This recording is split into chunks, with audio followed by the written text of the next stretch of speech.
Yes, That was very good. yes, Dr. Love. Of course, you have very good memories in your life about your work and your efforts. And could you please tell us about the most memorable moment of your efforts? Wow, that's a hard one. It's Can I very give a sudden few? question. Yeah. I think, you know, we talk about education, and just as you are trying to teach an Islam that is true to the Quran and against terrorism of all kinds, so I'm trying to say, what does it mean to be a true follower of Jesus? And so one of the things we do in Peace Catalyst, we have a Love Your Neighbor dinner where Christians and Muslims come together, and the imam speaks about love of neighbor from an Islamic perspective. The pastor speaks about love of neighbor from a Christian perspective. Then there's Q&A. Then we have a meal together. And this has been a wonderful way of both informing, building bridges, building relationships. And one of the things that was so powerful is we were having, or the Pastor Jack was speaking. At this point, we first went to the mosque, then the mosque later came back to our church in a few months afterwards. Pastor Jack Moraine, a vineyard pastor, was speaking, of course, of love of neighbor. And he said something like this. He says, well, you know, we are commanded to love our neighbor. We're even commanded to love our enemies. Now, I want to be clear. Now, just imagine there's 50 Christians, 100 Muslims in a mosque. And he says, I want to be clear. You are not our enemies. In fact, we are commanded to love you. And Jesus said that we need to get the log out of our own eye before we talk to others or challenge others. Yeah. And so, with all humility, Pastor Jack says, listen, we have not loved you as we should. Will you forgive us? You could hear a pin drop in that mosque. It was like a moment of great relief, of joy, and immediately my Muslim brothers and sisters felt, wow, that they are serious about peace. And so I was, that's just one of many high points, I think, that describes what a Jesus-centered approach where we try to get the log out of our own eye and acknowledge our issues and failures and then reach out. So I was proud of the pastor. I was happy to be there. And on a funnier note, if I will, then when the Muslims came to our church, one of our pastors, Pastor Danny, is a Texan. And he's really good at barbecue. and he bought half a side of beef, halal beef.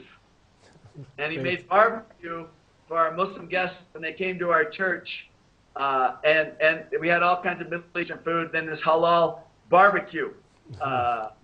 And I laughed so hard. All the Muslims went back for seconds on the barbecue. We had the greatest time. That is great. I mean, actually, let me tell you, this is from Quran, inshallah. Allah says that Muslims are allowed to eat the meal of the Christians and the Jews. It's lawful. And also, Allah says Muslim men are allowed to marry Christian and Jewish wives. And Allah says, argue with the people of the book only in the kindest way. Kindest way. That means with respect, with love, and socialize with them. And have a marriage, actually. So there is no room for enmity and hatred.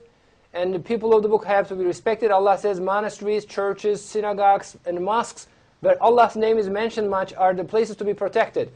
And we believe this will happen with the unity, with the alliance of three Abrahamic religions. Peace will come to the entire world, not only to the Middle East, to the entire world. And in this system, with good religious morality prevailing the world, also the unbelievers will be the first-class citizens. They will be protected and respected also. And these days are very close by, we believe. Inshallah. Can we have your last messages since we came to the end of this beautiful conversation? Yeah, I would say one other high point, if I may. When I was speaking in the Philippines and talking about protecting minorities and the common word and these kind of building bridges and peacemaking, I was so touched. Two things happened. One, at the end of the conference, a Filipino gal who was fully covered, had her hijab, hugged my wife, and then I stuck out my hand, and she said, "Can I hug you?" Now, you'll have to forgive me on this. I'm just telling you the story. Maybe I come across I'm the father figure or something, but so she gave me a big hug. Then the next morning, I met with the key high-level Muslim leaders for breakfast who attended this conference. At the end, we talked about various ways we could work together in the future. And you know, there's conflict in the south of the Philippines, and so this was a significant talk. And we shared very openly. And then as we left, I hugged one of the leaders goodbye, and he stopped. He says, "I already miss you." And so I was touched by that kind of reception of the Filipinos. Yes. MashaAllah. Jerry, can we have your comment, please? Your last messages, last sentences. Well, I haven't. I don't know if you guys have been paying a lot of attention, but I haven't really been on Facebook a lot lately. And actually, it's really ironic that I was on there this morning and posted what I did, because I had someone that was speaking against people that they didn't know. And what I posted was out of Surah Ad-Diyat, it was 24:27. And what it is, it says, as the story reached to the honored guest of Ibrahim, when they entered his dwelling, it said, peace. He said, peace to people we do not know. So he slipped off to his household and brought a fattened calf. He offered it to them, and he exclaimed, don't you then eat. I think that is very fitting to the closing argument, or the closing statements here, because what that is saying is that the people we do not know, the people that could be our enemies, welcome them in and show that respect and, you know, accept them for what they are. I want to thank Mr. Love very much for being here. I really am glad to be back with you guys. It's been really nice to be here. Yes, Dr. Love, it was a real great pleasure and honor to have you. And good people coming together is very important, like yourself, with wisdom and sincere believers.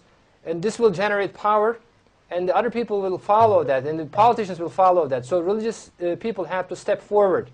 And this will generate a public demand, and other people and the politicians follow that. And this will definitely bring peace to the entire world. And we are planning a large meeting which will be attended by prominent Christians, Jews, and Muslims in April 2013, this year, in Istanbul. And it will be a pleasure and honor to have you in this meeting and in this conference. And we will send you the details. Please send me the invitation, okay? Okay, definitely. Of course, Yeah. definitely. Thank you very much. Thank you very much for...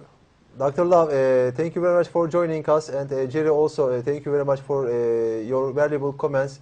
And thanks my friend Oktar and Gökalp here. So we come to the end of our show today. We had very great interview with Dr. Rick Lau, and on behalf of everyone here in Istanbul, we would like to say good night and God bless you. Good night. Good night. Good night. Good night. And have a good day, actually. You're back. Say that, yeah. Yes, morning here. Okay, have a nice day. Okay, thank you. Thank you.